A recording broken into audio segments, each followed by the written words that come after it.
Alo.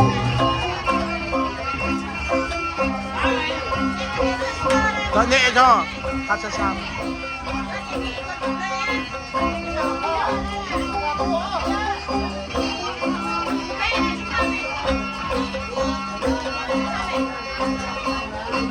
Ô bên đời dòng tao bên non vào bên ta play tao bên ơi nhạc lời mê đang ngập bờ cho học lời mê cho hát bộ đi Dám biết là sang thôn nơm đặt ta sang thôn đã lão bộ thao phò con ta trong gan rim mê bẹn kề rim thôn dỗ bên mệt là bố bốn lúc mẹ ta ba ta về đang vàng bố bốn lúc mẹ ta ba cha bơi đang châu bố bố đó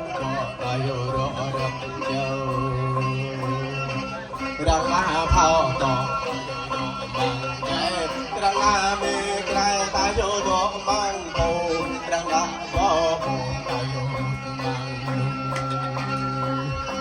ta phong lúc ta nhớ lực gia đình ta phong lúc ta nhớ cái ta lúc ta phục chiếc lại bằng hạng đã bồ tuôn thang nước thì giờ mò mãi dậy nhắm tuôn thang thao ngâm như bê bê gõ bài theo thâu phục hàng dài như bê bê mà mò tuôn thang thao rồi như bê bê nạm bao tuôn thang thao vào như bê bê kinh tình bên nghe thao thì là bây giờ đã cạn bộ mê lăng bên giờ đội được là sang mê lăng bên giờ đội đang là hoa mê lăng bên ba đề tài như mừng hoa e bóc đang đà mê lăng độ bru cơ nụ e bóc đang buông mê lăng độ hút cơ bùi e ta hà đang mê lăng độ hồi cơ mô mê vùng ba lớn là mê lăng độ rò hàng bao đi nào hạ sang lăng độ nhau bè tình mê lăng hạ bè tình độ tình bè tôi mê lăng hạ ruộng mê vợ phong nạ đầm mê lăng hạ lâm mê vợ phong nạ ra vợ hoa nạ đỏ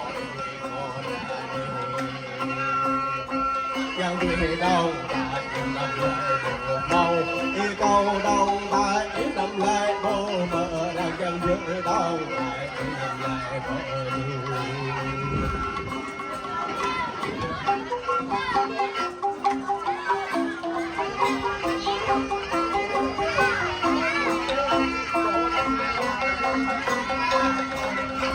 đau tay biết do cái mic nó to lắm cái nhạc cụ nó không nghe được đâu hát xa xa thì hát nhỏ rồi vừa lại